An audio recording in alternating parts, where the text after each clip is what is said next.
Thank you for joining the Wild and Precious Life series tonight. I am excited to introduce our first reader of the evening, Jennifer Maritza McCauley. And I'm going to ask Jennifer to unmute. And Jennifer, for your introduction, I'm actually going to take you back to an interview that you did in 2018. And I couldn't narrow down. So I'm going to be sharing a little bit of a longer introduction because I think everything that you said here is extremely important. And everybody buckle up. It is a little long, but it's my fucking series, so I can do what I want. And this is what I'm going to be doing. You were asked, I'm going to give the statement in question. I can imagine the work you've been doing on your historical fiction novel, which is tied to slavery era America, speaks in interesting ways to contemporary racial injustice at a time when everything's heightened. Does that inform you, connecting the dots between the times and how very little has changed? And this is what you had to say. Absolutely. American history is still in a reevaluation process, still figuring out how to include non-Anglo-centric narratives in a traditionally Anglo-centric story. Tanzanie Coates, In Between the World and Me, says grand US narratives or American stories weren't written for people of color. They were stories in which people of color were props or strictly seen as stock characters. He says Black people were invited to listen, but never to truly join the narrative. If the American narrative is only made to accommodate one group of people and to cast marginalized folks, women, LGBTQ, the disabled, people of color, anyone who lives in the intersection of these groups to the sidelines, we haven't made progress. Things are changing, but with every major structural or systematic change or perceived change, you get pushback and fear. You get folks in power preying on this fear of change. That fear led to the walking back of ex-slave and freedom rights during the Reconstruction era, the passing of Jim Crow laws, the death of great African-American leaders, our present racial tensions. There's a poem in Scar On, Scar Off called Nothing Ain't History that uses the back roads of Southern Louisiana as a jumping off point to talk about hauntings in our history. The idea behind it is the history we'd like to forget is still alive. The ghosts still live in our country's busy and quiet spaces. I've been to Louisiana several times and I absolutely love New Orleans and Baton Rouge. The culture is wonderful, but at the same time, it's impossible to ignore its past. Many plantations are still up for tours. Some are used for weddings. The ugly side of history isn't an abstract idea. We have real markers that remind us what happened. Evergreen still has its slave cabins intact. You can still stand in Congo Square. There are still statues honoring Southerners who massacred ex-slaves and agents from the Freedmen's Bureau. I met folks who slanted plantation stories to praise the slave masters who insisted slaves didn't have it all that bad. At least they were clothed and fed. So anyway, for marginalized folks, you can enter spaces where you can't shake the darker histories of this country, where you can technically be safe, but you'll never feel a full sense of comfort. You know that you weren't meant to be part of the American narrative, and now here you are, trying to find a way in. I remain hopeful that my modus operandi, I'm constantly inspired by the love and support coming from so many folks, but our work isn't done. Thank you for being here tonight. The screen is yours. Thank you. Thank you so much. I appreciate that and that you found that. That's really cool. Yeah, so I'm actually going to open with Nothing Ain't History. So I guess we just talked about that in my interview, and here we go. Nothing Ain't History. I'm watching Cloverfield Lane, the second one, which is a movie about a girl who is deep night driving on Louisiana back roads that sprawl and strain and disappear. The girl is alone when John Goodman hits her car with his rust-red pickup, and she wakes alone in John Goodman's sweaty bunker. He tells her she should be grateful he has saved her, but she is suddenly afraid of being alive.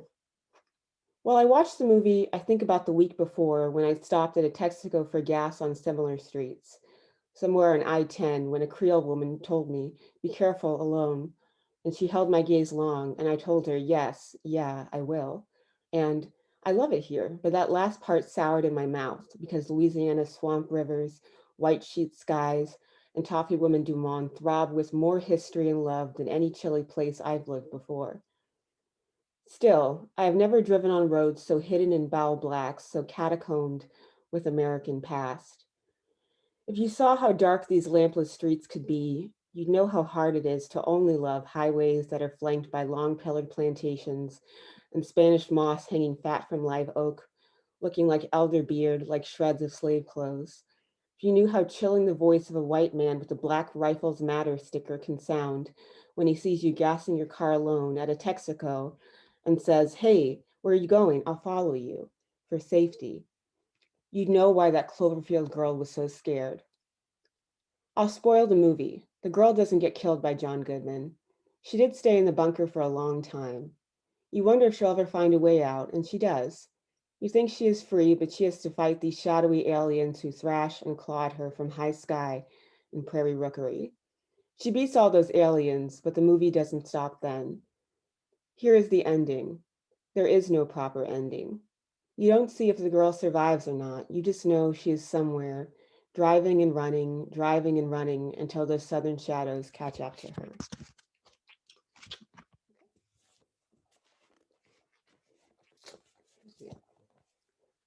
All right. So this next poem is called Recreation. So my dad is African American, my mom is Puerto Rican, and some of that kind of cultural background informs some of my work too. Recreation. Bought my arms from a tienda in Ponce, face from daddy's house of immovable masts. Got the figure from Miami mannequin, made the mouth from hawthorn and yucca hair.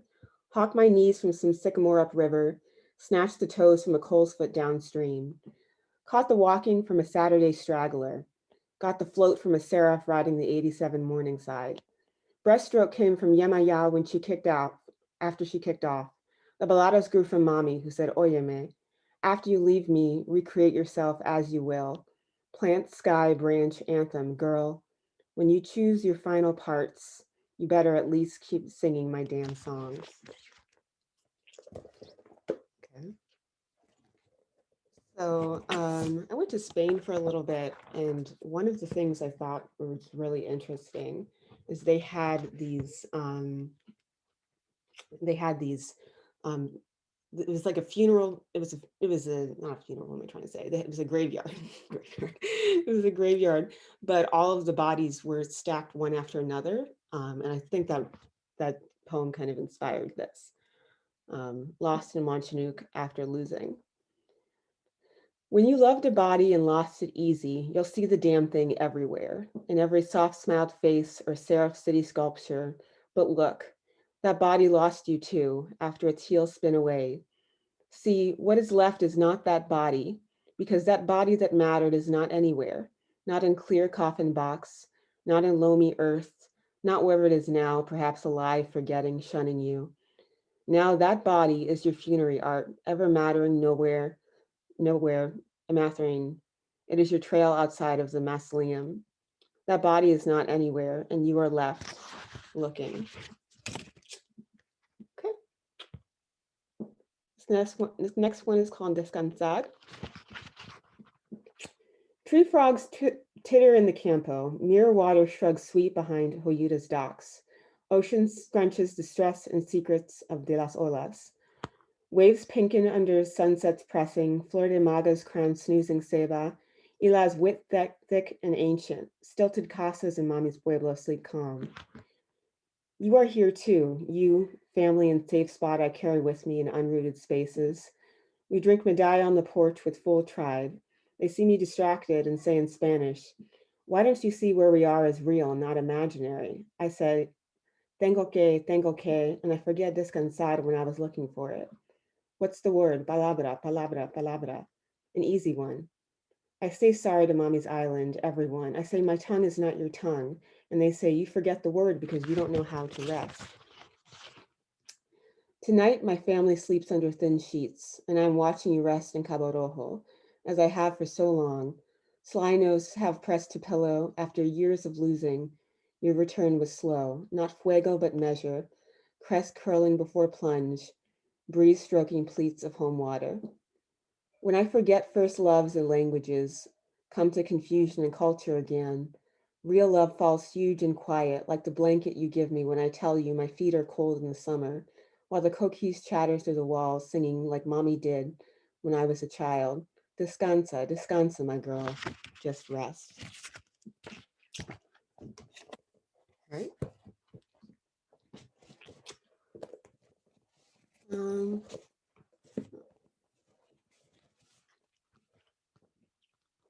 all right, so this one is, I was at one of those rooftop parties and it was kind of not going so well. So I thought we needed some music there. So this poem is called A Good Song. Look at this damn night. I don't like it. This night's all purple and pickled with the same stars we've been seeing since we were babies. And those stars are still talking light to us, but nobody wants to look up anymore. This air is hanging too heavy. With all our fast life troubles, and here at this party, we're prattling about new pains and kitty fears, and everything we say is itchy and sticky and empty, and nobody's listening to nobody. We're just spouting nothing noise. Yeah, everybody is angry and cawing and hungry, and nobody ate nothing all day but people. I say we need a good song, just a nice cut to dance to. I say a good song could cure something. Yeah, we need a sweet swell of prayer kicked into life by whatever that kid on the piano seat's going to teach us after his fingers bang up the yellow teeth of his Steinway. Now here he goes. Now everybody's changing their mind about their sad talk. Now they're leaping up. See, look how everybody moves and forgets. How we toss it all once we get a plink and pluck, a little pang and pow of good music. See how this piano kid's whipping our hips into coil, how he's making our legs fling. See how we got our hands to wriggle, jiggle, and wake. And now we've transformed. Our hair sweat wet, our mouths are open with joy and jargon, and nobody remembers a damn thing we were mewling about. See, now our faces are sopping up that purple sky, and we're telling that kid on the piano seat to keep playing those good songs until his fingers hurt and our brains and bodies are happily wrung out. Oh, thanks. All right, this poem is called Old Blood.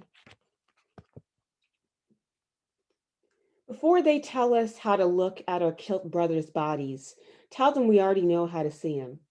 Tell them we've been mourning bullet-warmed blood long before they told us. Now this is how you interpret a death.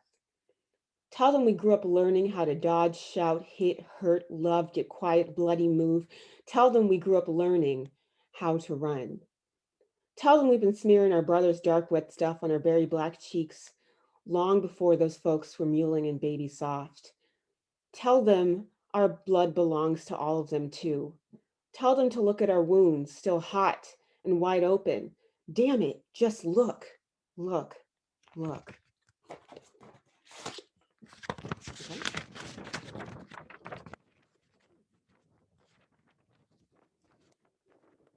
Okay.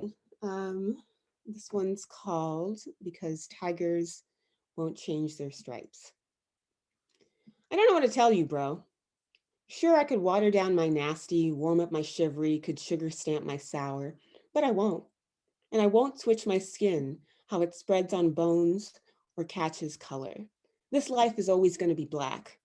Sweet as ma vie, blazed with past, nose always going to puff, hair always going to crinkle into crown, body always going to be grand-sized, mouth always going to be picante before turning tender.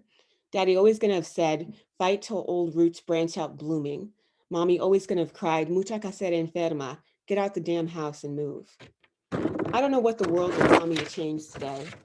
How they'll call our cultures baby boned, how they'll tell us we're mewling about corpse problems. Who knows how they'll foam and caw. But I ain't letting their spit stain this glorious, not switching skin. See, I grow what I should. Parts that got you shook? Nope. This mouth is always going to be full open, this trap a black hole. This black life is always going to be here, howling so loud, sounding something like temblor.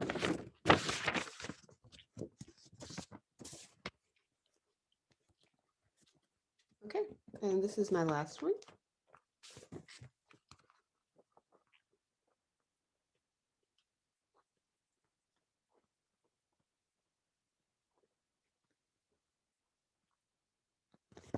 Possession.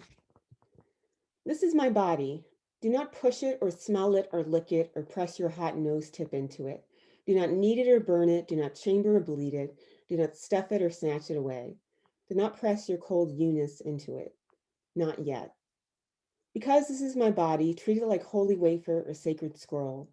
Treat it like something fragile and love-blessed and spirit-filled. Stay at safe distance when watching this body that smells of Platanos, river water, and cocoa butter curls. This body, a long future, its lifelines carved on brown wrinkles. This body, ugly and flimsy, slow-moving and brilliant, bulbous and misshapen. Also, it is mine, mine, mine. Don't touch my fucking body. Not yet. Because it is mine, this precious tired thing, here are my requirements. Request what you like, accept, answer. Ask, accept, accept. These are not rules for possession. These are my only rules for love. All right, thank you so much for everything. Thank you so much for that reading.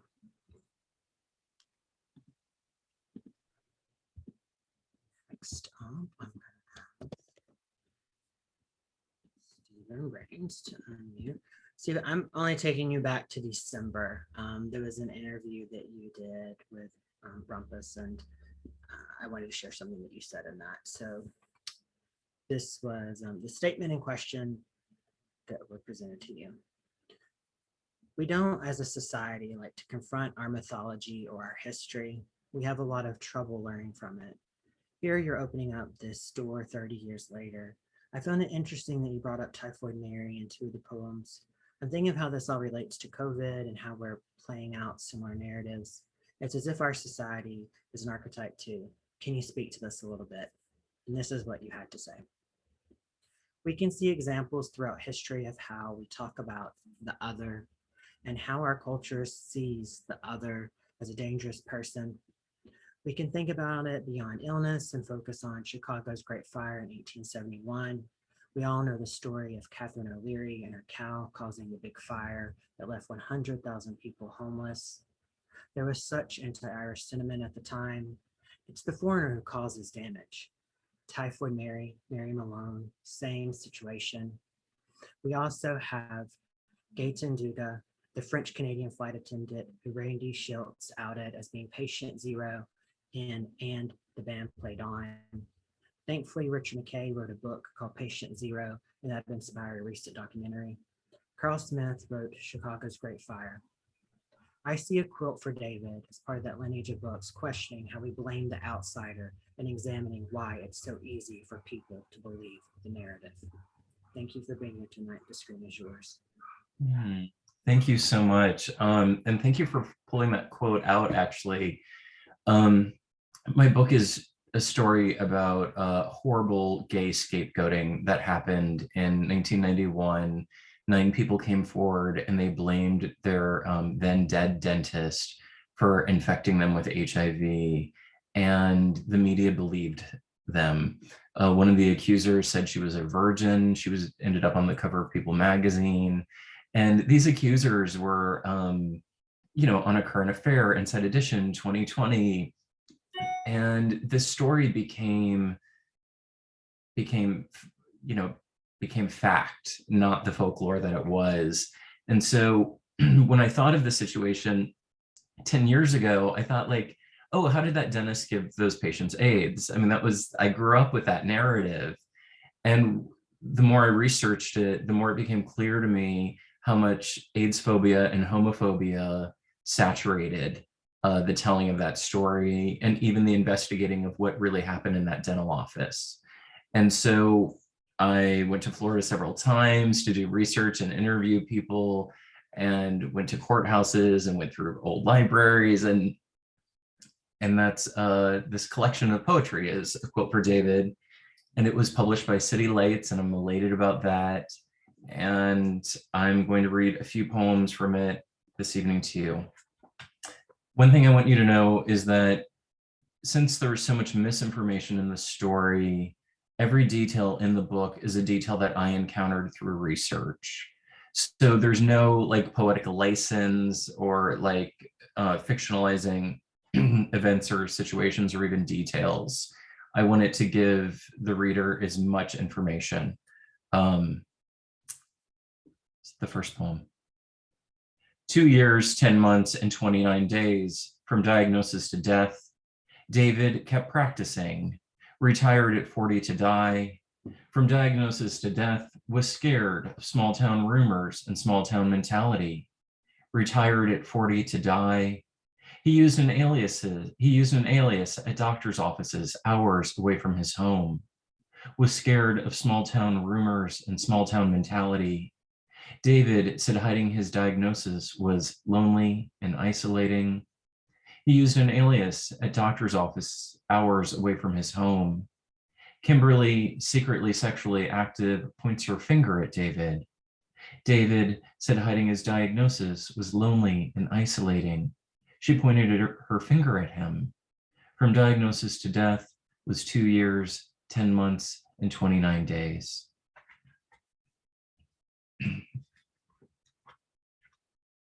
A patient said, "You weren't talkative, but nice. You go out of your way to save her office copies of People magazine.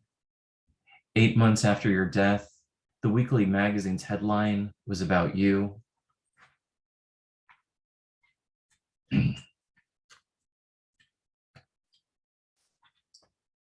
Your parents, Victor and Harriet, booked a hotel near the hospice, wanted to stay close to you, where investigators could no longer knock unannounced. They feared at your last days, 60 pounds lost, PCP pneumonia treatment again. You were confined to bed, a urinary catheter to piss. Weeks earlier, the public health department wanted you to go public, wanted you to tell the world of your private illness, that you were the dentist of the allegations. You declined. Your mother brought meals, KS sores throughout your mouth, white thick candidus coated your throat and digestive tract. Lying in that hospital bed, knowing death was imminent, knowing awake not of mourners but of revelers might follow. You feared death, the public, and more pain. A hospital staffer referred to you in a chart as this unfortunate gentleman. And one of the accusers I mentioned, her name was Kimberly Bergalis, and she was a college student and said she was a virgin. And so this poem is about actually her father. And I think it gives an idea of what living in that Bergalis household was like. In 1989, George Bergalis attempted to make a dental appointment and was declined. He was told the dentist was in the hospital. To ensure a safe sale of the business, patients were told that David had cancer. George directed the Fort Pierce Finance Department and said to his staff, "You watch, the guy's probably got AIDS." And so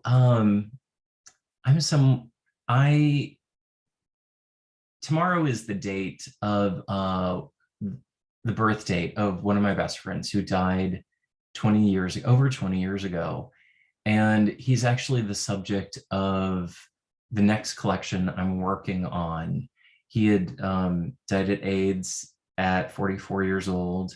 And there was something about my outliving him that, I don't know, it brought up a lot of feelings. And so it's the collection I'm working on is the death of my good friend, Michael Church. And so being that tomorrow's his birthday, instead of just reading from this collection, I'm going to read from the new collection, which is called The Bodiless Powers. In his late 20s, he started to lose his red head of hair in his late 20s. After he kept it buzzed short, had taken to wearing baseball caps, the free kind with embroidered logos. His 9-year-old neighbor was in the news. She had a tumor, went under radiation, spent countless nights in hospital beds. Michael kept talking to me about her. bothered that she was going to die so young. What we didn't talk about was that he was going to as well. It was as if everything he wanted to say about himself, he said about her. It was unfair, unjust, senseless, and its slowness cruel. Heading out to dinner one night, he saw the family pull into the driveway, went to talk with them, offered neighborly support to the parents. The young girl was shy, dark circles under her eyes, and bald from chemo. Michael, always animated, loved to make someone laugh, leaned down to her, pulled off his cap, rubbed his head. Looks like we go to the same barber. She giggled. They said their goodbyes, and Michael got into his car and cried. Thank you so much for having me, Dustin. I appreciate it. I'm so pleased to be reading with Jennifer and Esteban and Kay, and it's nice to see so many familiar faces. So thank you for having me. Thank you so much. Need a moment after that. That was intense, gorgeous poems, heartbreaking. Our next reader is Esteban Rodriquez. So I'm gonna ask to unmute. I am also not taking you back too far, only to October of last year in an interview. And I'll read the statement and question that was directed to you. I wondered if you had any advice for people, whether it be about keeping your own perspective while writing it, whether it be about any craft techniques, or, just any comments, because you do have a lot of really heavy material. And to present heavy material and have it not become overwhelming is a real skill. You know what I mean? To have the reader not drown in it. I guess that's what I'm trying to say. And this was what you had to say. In terms of advice, I work as a high school counselor at a charter school, which is pretty small. My job is to help students, seniors specifically, and we only have about 80 seniors through the college application process. I'm in charge of about 28 kids, and we have to work on personal statement essays as part of their applications. The prompt for these personal statements asks students to write about a challenge or unique opportunity that they had in high school that shaped who they are as a person. I go through the whole writing process with them, but I always ask them, what have you learned?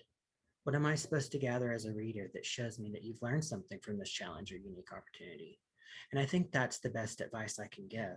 What have you learned about this subject matter and about yourself as a writer, about yourself as a person that can be conveyed to the reader? And that could come across without just being mere description or mere self-loathing or pity or whatnot, but hopefully I can connect with you in a moment, even though I might not agree with you, or I still don't like you as a speaker or as a writer, because you don't have to like any writers. Everyone lives different lives, but you can respect them. And I think if I can see what you've learned, if I can see that there's something that's transformed you in one small way, then I can think you've done your job as a writer. And I applaud you for that. Thank you for being here. The screen is yours. Awesome. Thank you so much, Dustin, for that lovely introduction. I remember doing that interview and just thinking about my students and just their life experiences and whatnot. I'm super excited to be here. I'm going to go a little bit back to 2019 to my second collection, Crash Course. I read 2 poems from here, and a few poems from my latest collection, and a few poems from my forthcoming collection. This first one is titled Ode to Tupperware. No party, no spread, no living room filled with coworkers, neighbors, friends. No Tupperware really, just cabinets stacked with plastic bowls, containers, lids, with generic brands your mother buys on discount, packs and seals leftovers in. And when you open the fridge, adjust to the light erasing midnight off your skin. You rummage the shelves, find old chicken, potatoes, eggs. Find that spaghetti your mother makes when she wants to feel a little European, or less like a cliched Mexican woman who, after cleaning a house that's already clean, enters the kitchen, cooks rice and beans, labors over a dinner your father comes home to, critiques with a head shake that says, not this again. Or if his day was bad, by pouring salt before he takes a bite, so as to say to your mother, fuck you, so as to say to you, eat this at your own risk, which you do, and which you return to at night, picking at something that tastes like meat until you find you've scraped the whole container clean. This next poem is titled Hands.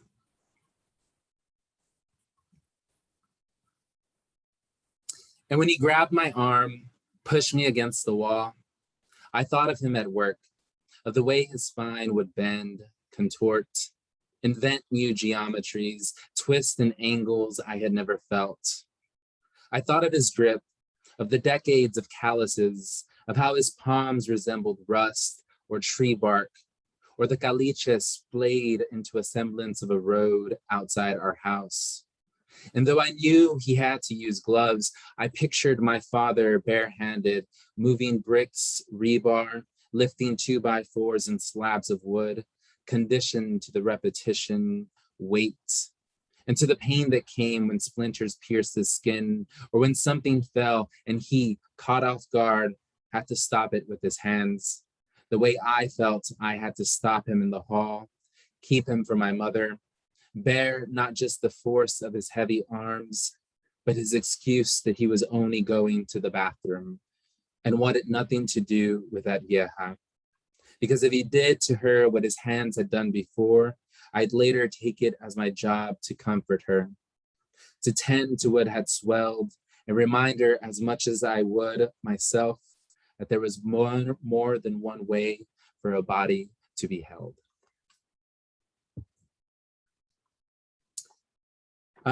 We go to the latest collection. It is titled The Valley. I am from deep South Texas, called the Rio Grande. It's a region called the Rio Grande Valley. Some people think South Texas is San Antonio, but you got to drive about 4 or 5 more hours before you hit the RGV, and it's along the U.S.-Mexican border. And I really appreciated this collection. It was sort of a collaborative effort with my mother and my sister. I was living in Central Texas, or I am still living in Central Texas, and my mom and sister were living in the valley at the time. So there's photographs, the cover my sister took from my hometown in Weslaco. And there's a few poems in here called the Reguerdo, which is kind of translates roughly to reminder. And this one is called the Reguerdo Heal, and Heal, H-E-A-L. Before my mother conceded my body to a clinic, to cotton swabs, stethoscopes, tongue depressors, injections, suppositories, generic prescriptions, and lollipops I'd leave with without the strength to lift them, I'd be subjected to rounds of Robitussin, expired NyQuil, cocktail after cocktail of nondescript medicines from Mexico, of those bronze and maroon liquids she insisted were both natural and sweet, and that, regardless of their consistency, would keep my fever from rising, forming into bronchitis, pneumonia, ancient strains of influenza, tuberculosis, or whatever illness made my breathing sound like an imitation of my grandfather's, and led her to need clumps of vapor rub across my chest all evening. In the morning, when the coughing returned and the temperature my mother gauged with her hand still felt warm, I tossed back another dose of something I couldn't pronounce, along with bottles of Sprite, 7-Up, salt water I guzzled down, knowing the remedies would turn into dollar store candles of saints on the stove, into the cleaning of the house with incense, or into me lying half naked on the couch, watching my grandmother crack the cold egg she'd pass over my body into a bowl, and waiting as she'd pray in languages I had never heard, for the yolk to curdle, for the symptoms to no longer claim me as their source. This next one is titled Reguerdo Bear. Once I walked into my father undressing, watched as he tugged his underwear and jeans down his lean, light complexion thighs. For what either one of us could have mistaken for eternity, we stood motionless, questioning what exactly was keeping us locked in this position. If really we each wanted to see across time, He to study the features he once embodied, me to accept the odd shape I'd one day become. And as I gazed at his gut, I remembered the linemen at school, how they stood beneath the showers in the morning, washing themselves with bars of soap they shared, passed back and forth, and that they tried so desperately to drop in the middle of the floor. My father lifted his jeans, said without saying a word that I should shut the door.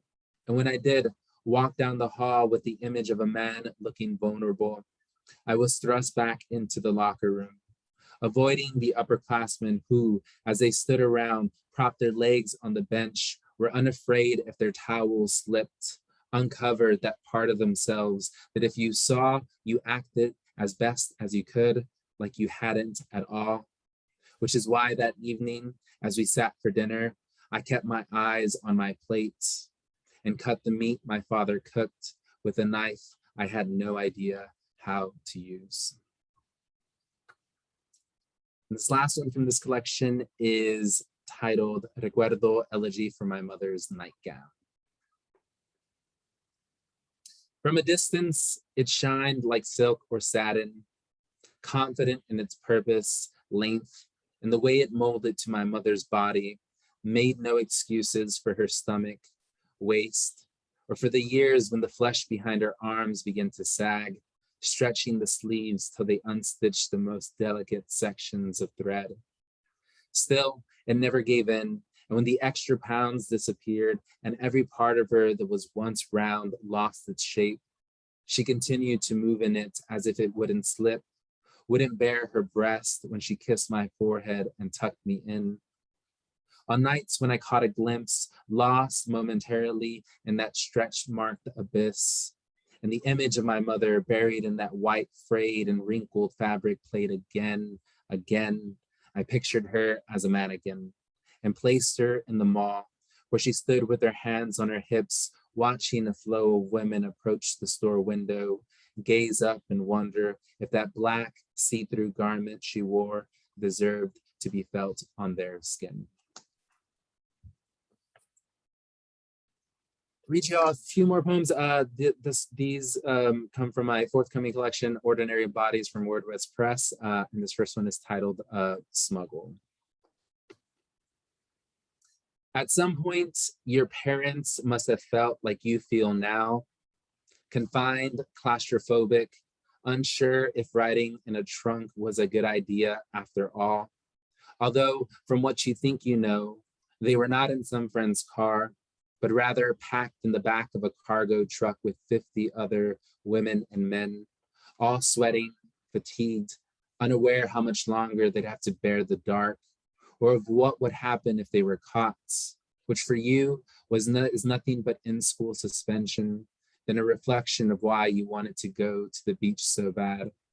But for your parents meant soldiers, cartels, a coyote warning that if they wanted to reach the country's edge, they'd have to pay again, and if not, be left by the side of some unpaved road, where without any signs, cars, they travel what they think is north, knowing from what they've heard that if they made it to the other side, the risk would be worth the reward.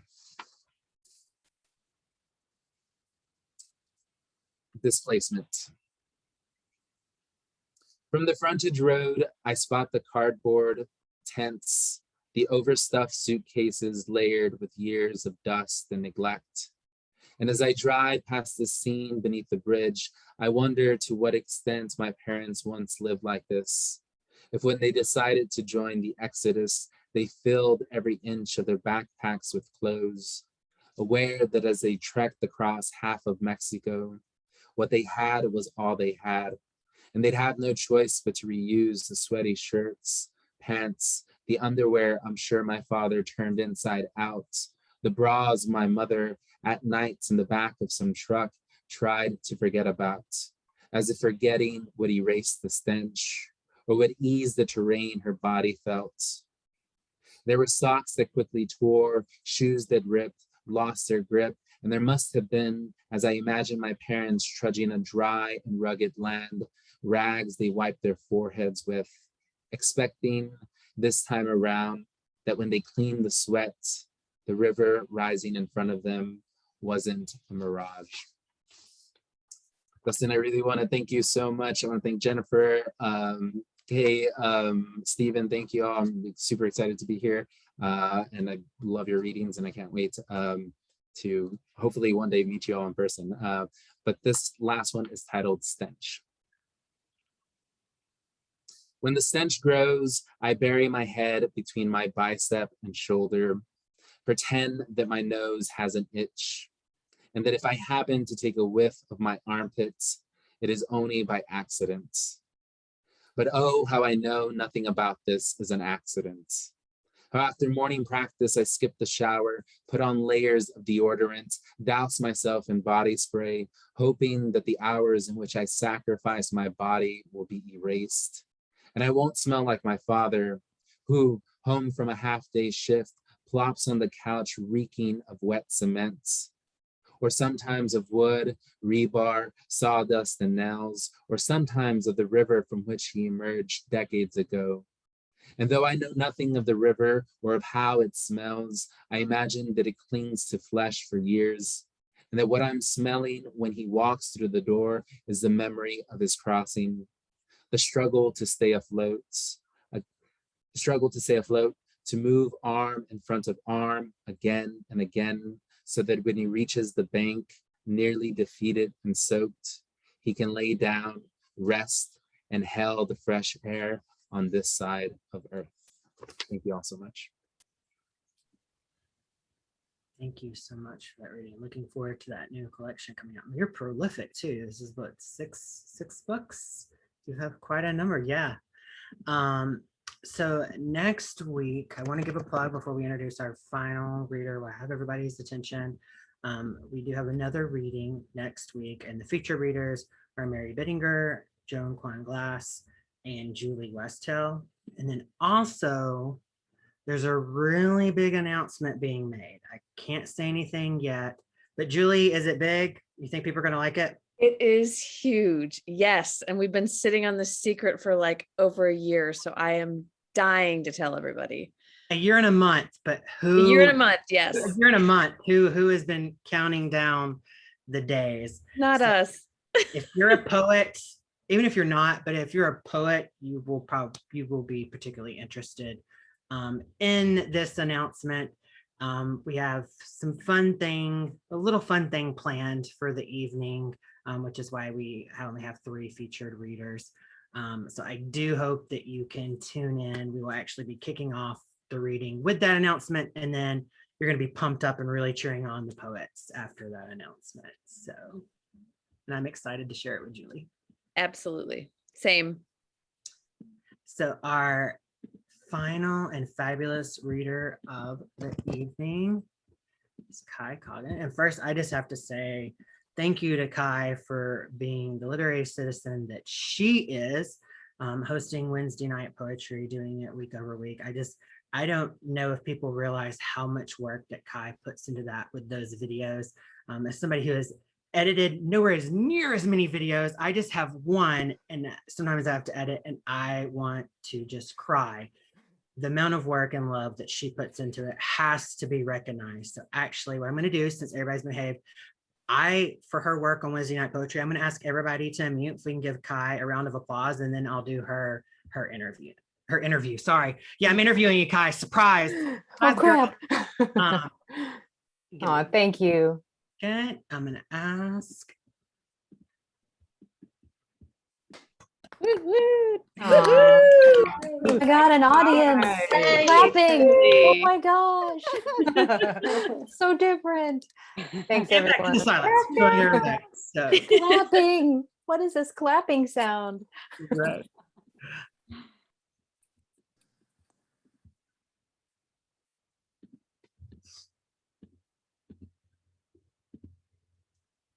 So there we go. And so again, thank you for that, Kai. So I actually, you were asked in an interview, how would you describe your creative process?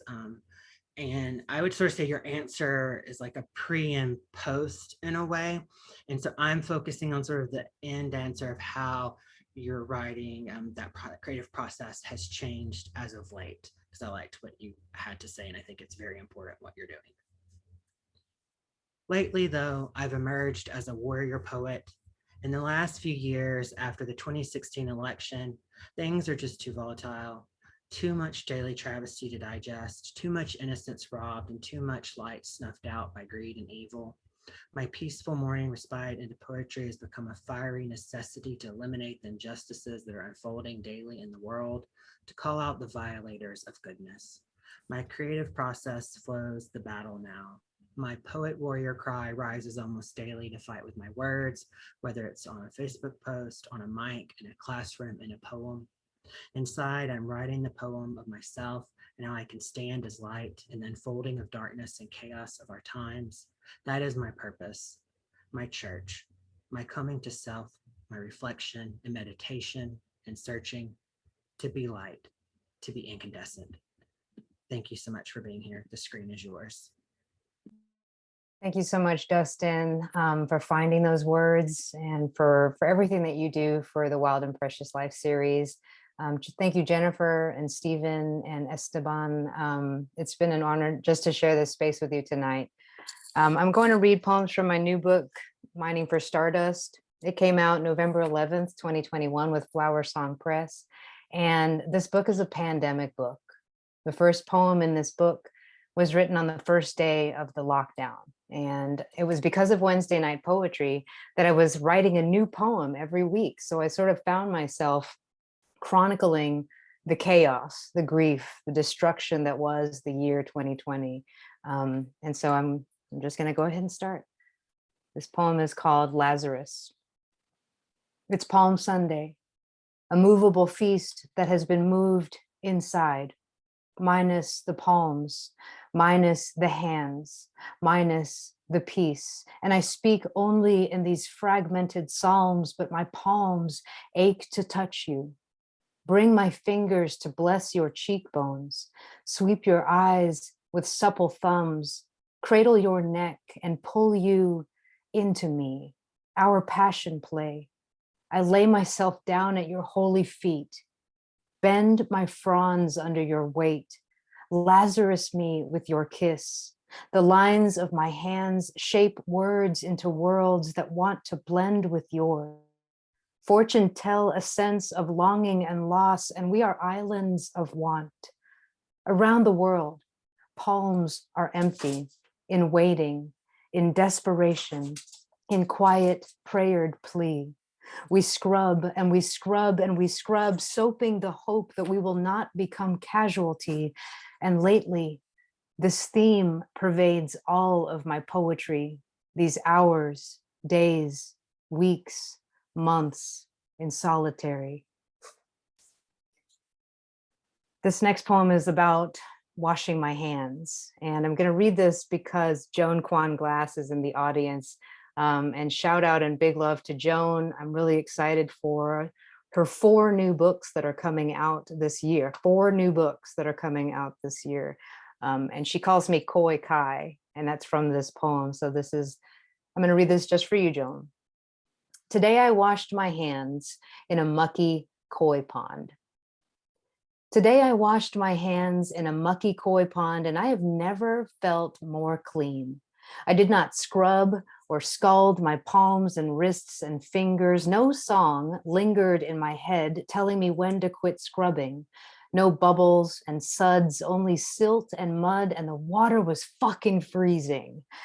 Call me thrill seeker, but the 5 koi fish needed a bath. The falling of leaves and winter's freeze were both politely asked if they could leave because my darling and I had sunshine, a pump, a hose, and a plan. And today I washed my hands where parrot feathers, green sprawling algae vines intertwined with mine. Call me brazen, but I changed my jeans into cutoff shorts, my work boots into river shoes, and I became a slick fish, Koi Kai, and Penelope'd myself into the pond, but I didn't go there to die. I walked in to resurrect spring in the water, usher my underwater friends into a new season, slow and cautionary. My ankles and shins froze as my fingers dove down to the leaves blanketing black the pond bottom. My hands became wet rakes, grabbing and slopping decaying autumn to shore. My beloved womaned the pump, siphoned half the chilly water out and over the lip to dry land. And today I washed my hands between slippery, bright orange fish, calling them each by name: Rocket, Luna, Goldie, Pinks, Biggie Stardust. Call me childish, but each scoop of leaves, I only begged to touch them, for them to swim up to me like little dogs. But not being able to clearly see through the water, I jumped back and squealed when my rake hands slowly brushed their slick fish bodies. We laughed, and I smiled wide like a child. And this type of innocence is not for most people. This type of shared tenderness. But today I washed my hands and my feet and my legs like a little girl splashing and giggling in a muddy puddle. Call me sentimental, but I get attached. And when I name something, it becomes mine, my children of other kingdoms, and the all-white koi fish who came to me in a dream, I named Rice Paper. He vanished in the fall, and I thought he was just hiding, all this time tucked away, because he was just too beautiful to be bothered by all this winter. And every day, as the water started warming and the weather became hot, I would do a little head count, wishing to find his beautiful white tail, paintbrushing sky reflections. 1, 2, 3, 4, 5, never 6. And today I washed my hands with a ghost. I remember us digging this giant hole, laying the liner and dragging these stones and boulders to edge this hope of a new world, and how we filled it with fresh water and lilies and dreams that one day in the future, we would sit at our koi pond and silently watch the fish swimming in infinite patterns of color just under the surface. And today, the world outside is a different world. The paradigm of everything we know is shifting like a rock slide into a chasm of what we do not yet know. But what we do know is that our koi fish are strong. The yellow irises on the shore are sprouting mighty and rooted. A chorus of huge frogs conferences daily on the hot stones. Dragonflies dance an aerial ballet, and their friendly pond is clean, empty of leaves and muck, filled with fresh water and joy. And today I washed my hands over and over again.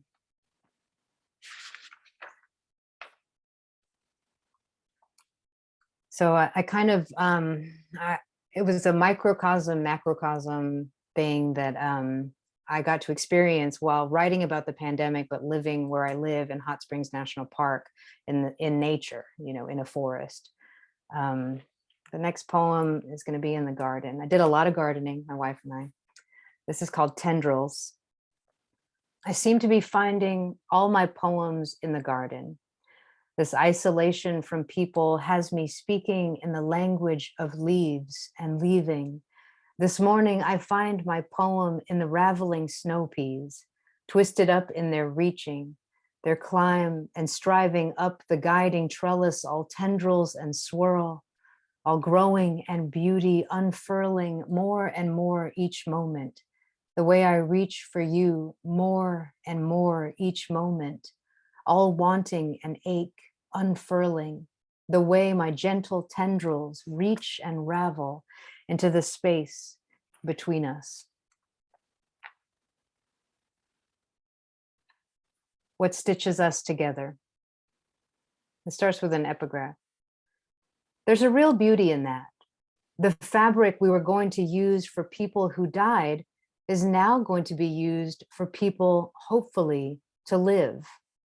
Gert McMullen, one of the first 2 volunteers that started the AIDS Memorial Quilt Project in San Francisco in 1987. Leftover pieces of the AIDS memorial quilt are being used to make masks for COVID-19, and I knew this was a poem before I even started writing it. Something about the full circle of a rainbow. The story of these extra scraps of remembrance finding their way to faces, now seeking protection. These LGBTQ quiltings coming back around to save us. And this is not the first pandemic these rainbow threads have weathered. 3 by 6 by 48,000 panels, the size of an average grave. And those are just the AIDS cases tied to faces and names, millions of beautiful humans erased. No, this is not the first pandemic these rainbow threads have weathered, but there is something in the tragic beauty of what they are stitching back together. On the news, Dr. Fauci speaks at the podium, defends our courage against extraordinary stigma, shines a light on our humanity and disparity, reflecting on the Black and brown bodies succumbing disproportionately in this current tragedy, all while standing next to a vice president who would rather pray the gay away or shock it out of us with conversion therapy. And where does a rainbow go when it dies? Right now, there are healthcare workers wearing quilted masks on their face. They're leftover blankets of memory.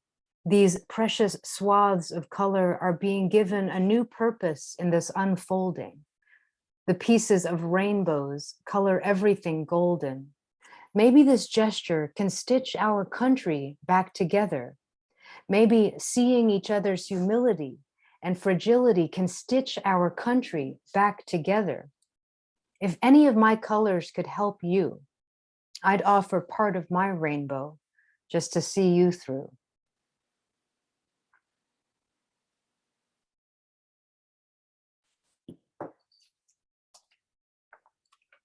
Makeshift memorial. We crossed over the 100,000 mark like it was just another Tuesday. No fanfare, no flourish of flowers left on 100,000 graves. Funeralist limbo walkers who disappear like a fog into the history we are writing with our collective inadequacy to be decent to each other.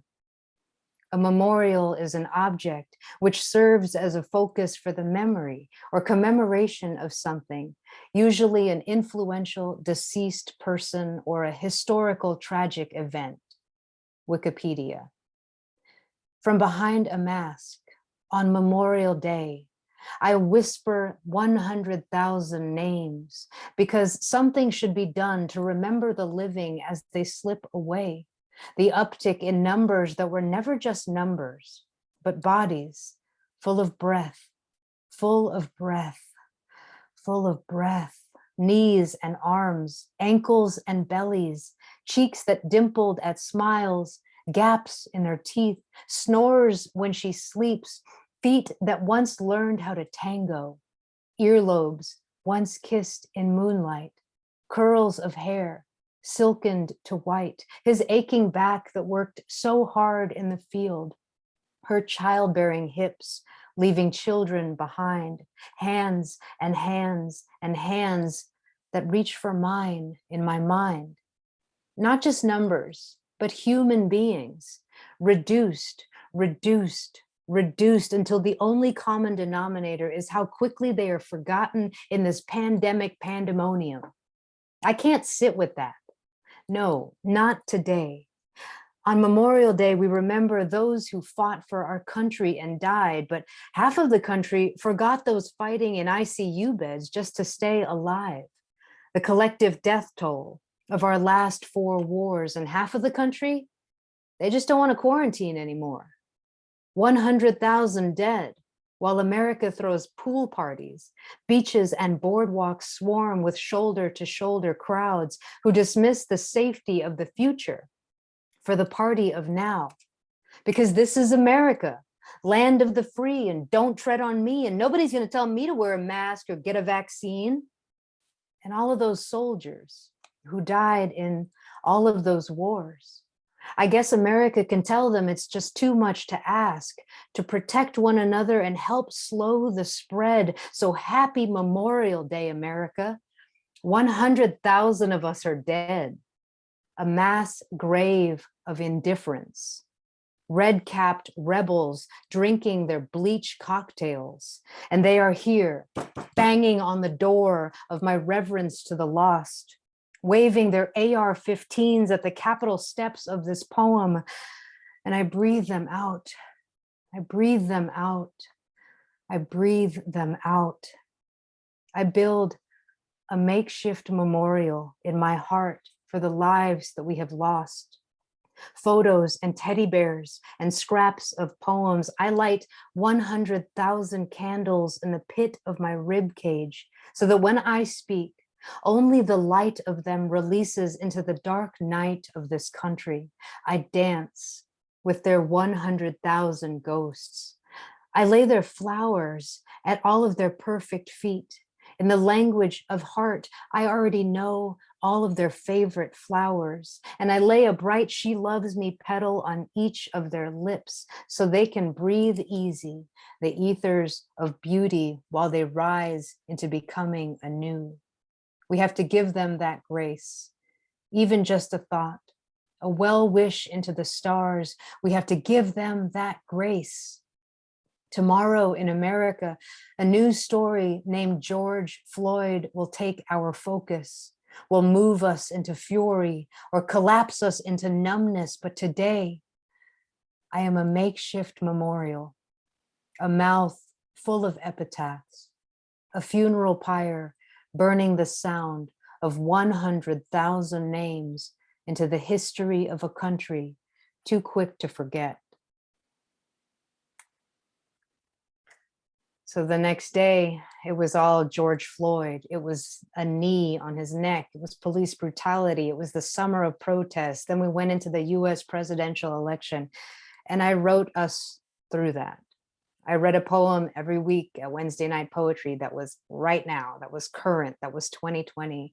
And it saved my life, I think. It saved my sanity to be able to process in real time. And then it became this book. And the book ends in light. It ends in a little bit of hope. It ends in springtime. It ends after the inauguration. And I'm going to end tonight with a love poem that I read at every single one of these stops on my virtual book tour. So sorry if you've heard it already, but I'm not sorry. I'm going to just read it and read it and read it because I got to marry the woman that I love. I got to marry her after 13 years that we were together. We got married in 2020 in our garden on Zoom, and hundreds of people came to the wedding. Julie was there, Marie was there. Let's see, I don't know the rest of y'all, but they were there. And, you know, all these people from all over the world came. We didn't have to pay for catering, and our dogs were our best man and our flower girl. And so this is the first poem that I wrote where I finally got to call her my wife. And it was the one that was published in Poetry Magazine. Filling spice jars as your wife. It seems like all my poems after this will be different. They will hold a different weight, like how the weight of my heart has shifted into indistinguishable float, into lifting cloud, into weightless flight tonight as the rain gently falls on the summer-heated tin roof, the din of casual raindrops and warm low lights glowing and wind blowing through the house. We have all our doors and windows open. We have all our doors and windows open, and I am pouring spices into glass jars, coriander, cinnamon, cumin, ground sage, and it's hard to describe this moment within the confines of a page. Tiny hills of vibrant color and intoxicating fragrance, and you hear the cadence of my heart from the kitchen, where you build the perfect fitting slip-in shelves for our spices over the stove. You even match the colors. You match my colors to yours. I have all my doors and windows open to you. I have all my doors and windows open to you, and you have come all the way inside, sat down at the table of my deepest desires and lit a fire to warm us both. The wind blowing through the house, the rain gently giving way to turmeric sunrise. And you, darling, you are my wife. You are my wife. And it's like I've been waiting my whole life to say those words. And I feel held in a way I have never felt before. To look down at my fingers, dusted with ginger and thyme, and see the gold of my wedding band glint and shine in the warm, low light glow. I am yours, and you are mine. Promised on Zoom in our garden of giant zinnia and hummingbird vines, sung out in the morning song of bluebirds, this union that ripples love out to the world and infinities back into us again, love.